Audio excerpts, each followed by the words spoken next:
Hello everyone and welcome to today's video. Today I'm going over a political article by Ali Mutnick that talks about the recent National Republican Senatorial Committee, which is the committee in charge of helping getting elected senators for the Republicans, where there's a very interesting quote about what the game plan is for the 2026 Senate elections.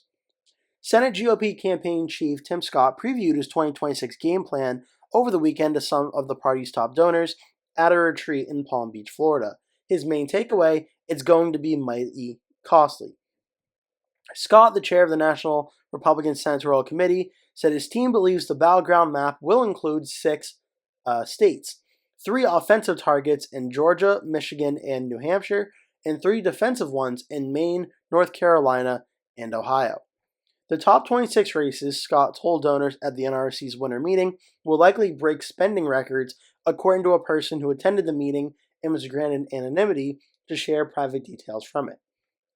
And protecting the three red seats held by Senator Tom Tillis of North Carolina, Susan Collins of Maine, and John Husted of Ohio will require a massive effort.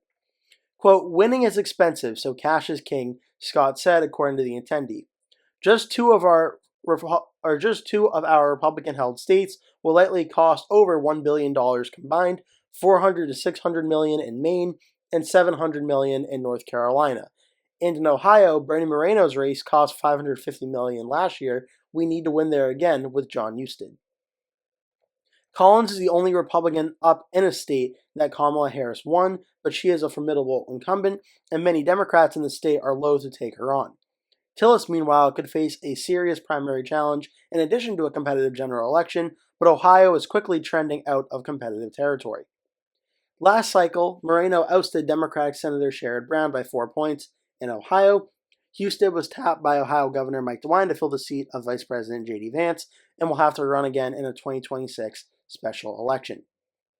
But Brown was largely viewed as one of the last Democrats capable of winning statewide in Ohio, and he hasn't indicated he's eager to make another bid. Scott took over the NRSC last year. He boasted to donors gathered at the Breakers Hotel for the winter meeting that the committee raised $8.5 million in January, the most it has ever raised in January of an off year. The Senate map in 2026 is much tighter than it was in 2024, when Democrats had to defend three seats in red states, as well as in Wisconsin, Pennsylvania, Michigan, and Arizona. Republicans reclaimed the majority, flipping four states, but it left the NRSC roughly $24 million in debt. Scott said at the meeting where senators, lobbyists, and donors convened, more resources will be needed to win, he said, according to one person in the room. In order to grow their 53-seat majority, Republicans will have to defend their incumbents and pick off some of the Democrats' turf. Senator Gary Peters of Michigan announced a shocking retirement, leaving an open state that Donald Trump won in 2024.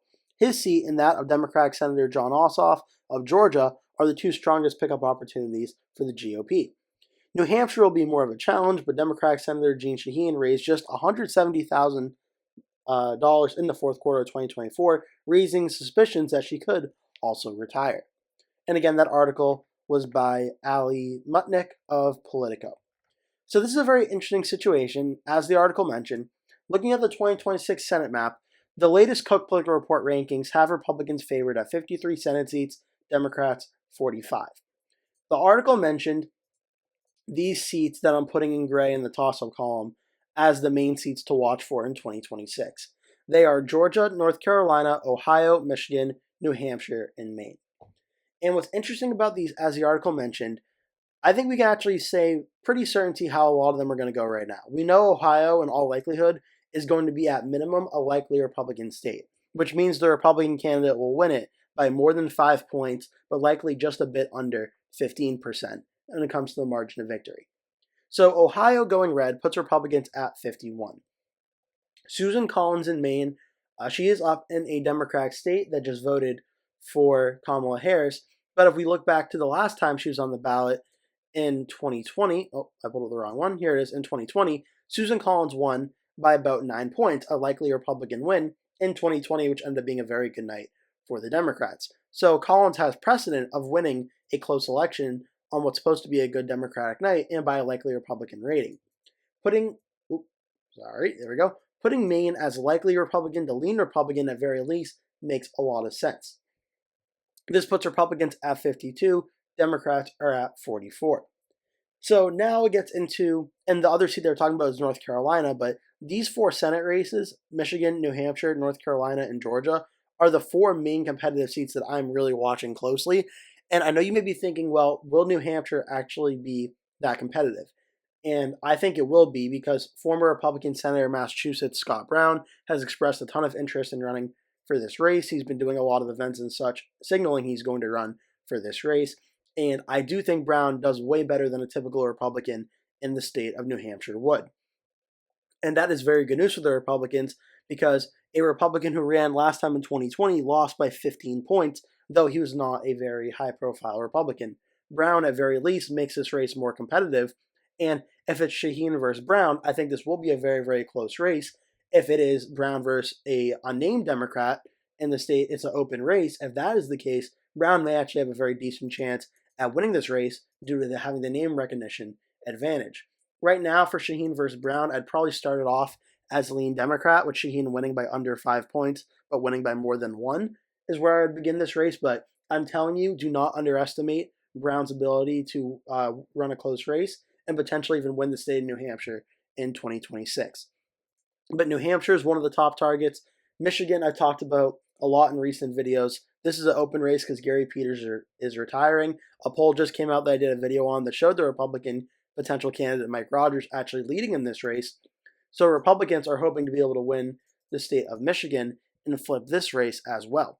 Let's just say hypothetically, Republicans have a dream scenario where they win Michigan and they win New Hampshire. This puts the Republicans at 54. North Carolina, Tom Tillis, if they hold this would get them to 55. And they flip Georgia, this would get them up to 56. The absolutely best case scenario for the Republicans is 56 Senate seats, Democrats at 44. And even this map, I mean, it's not entirely far-fetched, but I do think that New Hampshire would still say probably Democrat, but it's not really impossible. Republicans could conceivably, if they had an amazing night, win up to 56 Senate seats.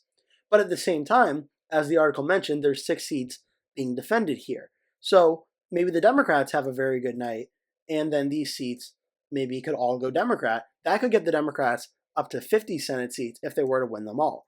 But again, I don't think the Republicans win all 6. I don't think the Democrats win all 6. I think the truth is Republicans and Democrats are probably going to split a lot of these. So, and what I think a potential scenario could look like is Republicans win Ohio. I think Republicans could potentially flip Georgia with Brian Kemp defeating Jon Ossoff. I think that's possible. And I think Susan Collins wins re-election in Maine. Democrats could easily, or not easily, but Democrats could hold on to the state of New Hampshire. And then Michigan and North Carolina come down to the wire. Tom Tillis versus Roy Cooper is going to be a very close race. I'm going to narrowly give it to the Republicans in this scenario, but I think I could definitely see that one going blue. And Michigan's going to be very close. Maybe Mike Rogers holds on, as the poll says early on, and wins the race. That would get Republicans up to 55, 55, 45. Maybe the Democrats end up getting momentum and win this race very close. This is have Republicans at 54, 46. So there's a lot of different scenarios where this map could go. We could also see, as I mentioned, North Carolina maybe go blue, and this would put the Republicans at 53-47, in which case the current composition of the Senate, 53-47, even after the 2026 elections, would still be the same when it comes to numbers, because the Republicans are able to win a few seats, Democrats are able to win a few seats, and things really don't change that much. They just flip which states flipped.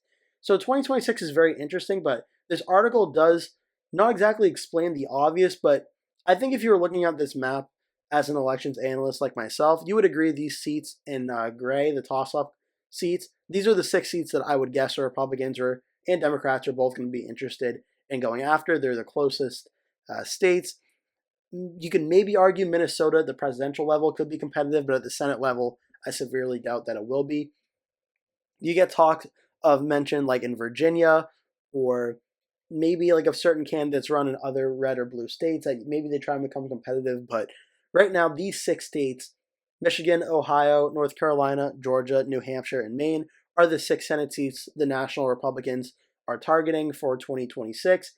And I have pretty much agreed all along with these are the seats I think will be targeted. The question is now, what do Republicans get for their candidates in these states? because right now there is no clear leading candidate for the state of Michigan as of yet. Mike Rogers, who ran last time, right now is seen as someone who could run again and be the leading candidate, but even still, the best Republicans have is the candidate who just lost in 2024, so that's a question. But it's very interesting to see how this unfolds and what the Republicans do from here, and more election news that'll be coming out, I'm sure, in the coming weeks as things start to pick up for 2026. I hope you enjoyed this video. If you did, make sure to give the video a like, and remember to click subscribe, as I'll be posting a new video every single day, so make sure you keep coming back for those. Leave a comment below, tell me your thoughts on this video, maybe how many Senate seats you think Republicans will hold after the 2026 elections. It'd be fascinating to hear your response for those. Thank you so much for watching, and hope to see you in a future video. That will do it for today's video. Thank you so much for watching. If you enjoyed the video, please remember to give it a like. And if you really liked it, please remember to click the subscribe button.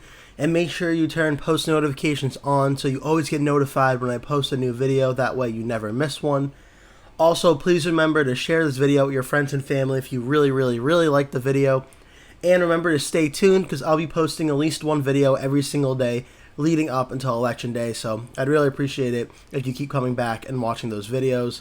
Thank you so much for watching, and I hope to see you in a future video.